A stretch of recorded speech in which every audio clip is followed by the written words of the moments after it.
What's up, everyone? Hope everyone is doing amazing today. And today I want to speak about how can you find the perfect creatives for your product, or basically how can you find really good creatives while scaling.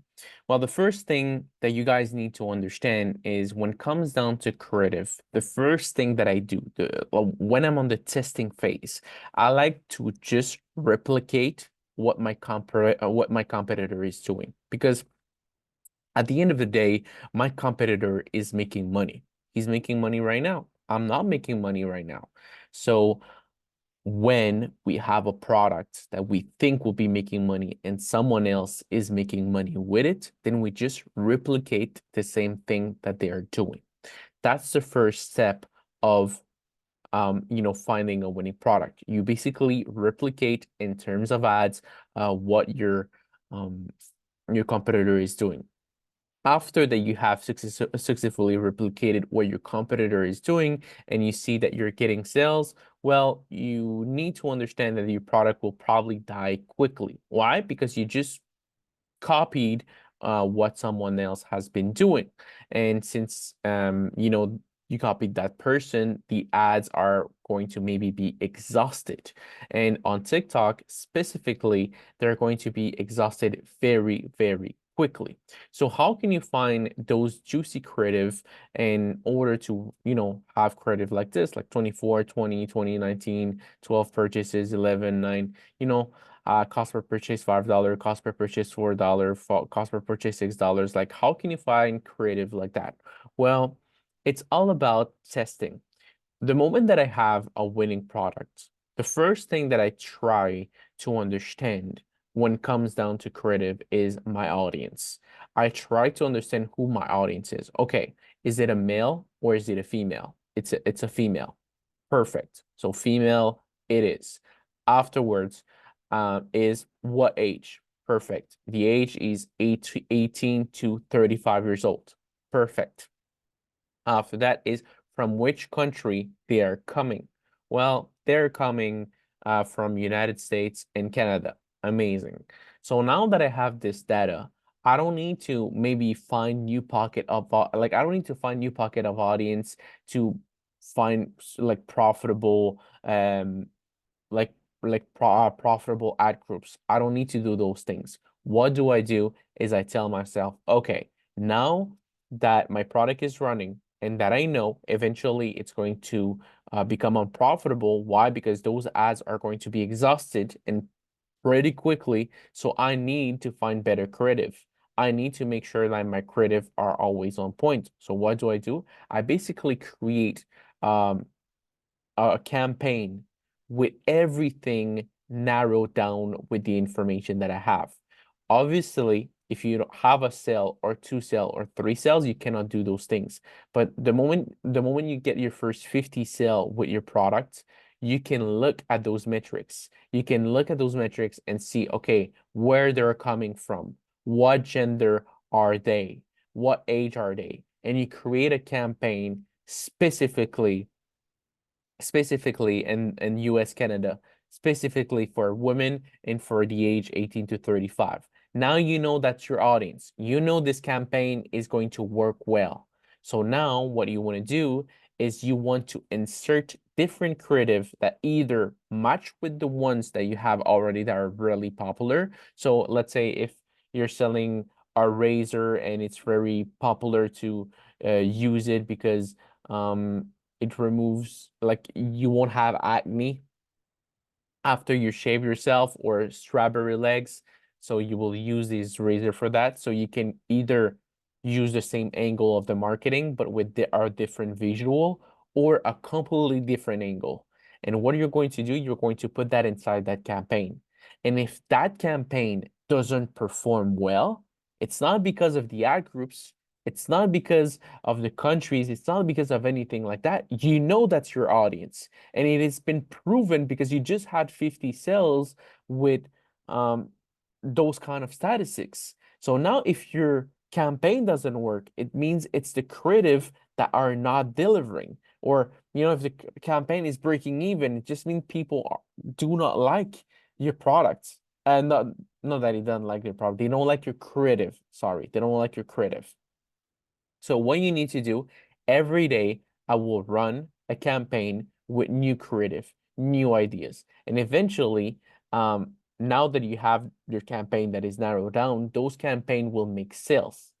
And I will take those, not those campaign, but those creative will make sales. And I will take the best creatives together and I will basically put them all together, all the best creative together. So this way I will lower, my cost per results. And by lowering your cost per results, you'll be making more. Obviously, if it costs me $5 to get a client or $4, even if it's $1, when you make 10,000 orders, that's $10,000. Keep that in mind. It is very, very important. So if you want to land perfect creatives 100% of the time, if you want to land creative 100% of the time, then what you need to do is first of all, just copy your competitors, what they're doing. When you copy your competitors, you get your first, let's say 50 sales. After you get your first 50 sales, then what you want to do is create a campaign with all the data that you have, female, age, from which country, well, not female, gender, age, from which country they're coming from.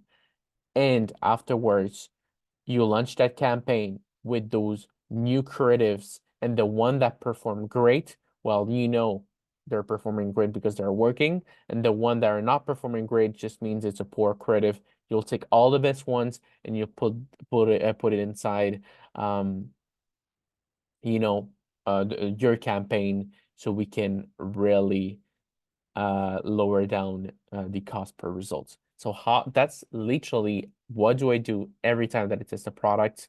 I start making sales. The moment I make sales, I try to look at the audience and I try to make a campaign and test my creative on directly to my direct audience.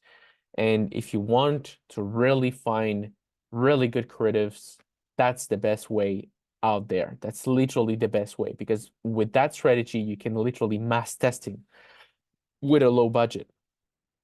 And when it comes down to the budget, I use the same budget to test my product than to test my creatives. Obviously, if I'm scaling certain creatives, I will not be scaling the testing creative. I will be testing those creative and will keep them under the testing, the testing phase. And if they work, then I will be scaling them with the others. Simple as that. So yeah, guys, this is basically what do I do in order to have good creative and in order to make my product last as long as possible. If you don't know what to do when it comes down to making a good creative, guys, don't overcomplicate your head. You just need to copy your competitors. The moment you copy your competitors and you're getting sales, then afterwards you can try different things and um if it works, then great. If it doesn't work, then retry something similar to what they're doing and keep it in the same lane, and that's it. Sometimes certain products will work with different angles, and sometimes certain products will work only with one angle. That's what you need to keep in mind. So find your product, scale it to a decent amount, 30 to 50 purchases. Try to look who's your audience, create a campaign with that audience, with that perfect audience, and test different creative, and you should be good to go. So hopefully this helped a lot of people. As you can see, it will work amazingly well. $5 cost per purchase. So that's amazing. $4 as well. $4, $4, even here, $3, $4, $4. As you can see, this strategy works. So that's what you want to do. Sometimes I keep the same, and that's the thing. You don't need to change the whole video completely. Like as you can see right here, I kept pretty much the same hook on multiple videos. I kept the same hook and I just changed the middle where I changed the end. Sometimes you can change the middle, sometimes you can change the end, sometimes you can change the beginning. So by just changing a few things, it will be more than enough. So yeah, guys, that's what you need to do in order to find good creative when you have a winning product. Hope this video will help a bunch of you. Don't forget to like, don't forget to comment. And yeah, we reply to each and every single one of you every single day. So support us. We've been growing this channel almost, we are on our way to 4,000 subscribers, and I'm very happy. It's been a big journey, but it's nothing to what's coming. And I just want to say thank you all for the support. Thank you all for watching us.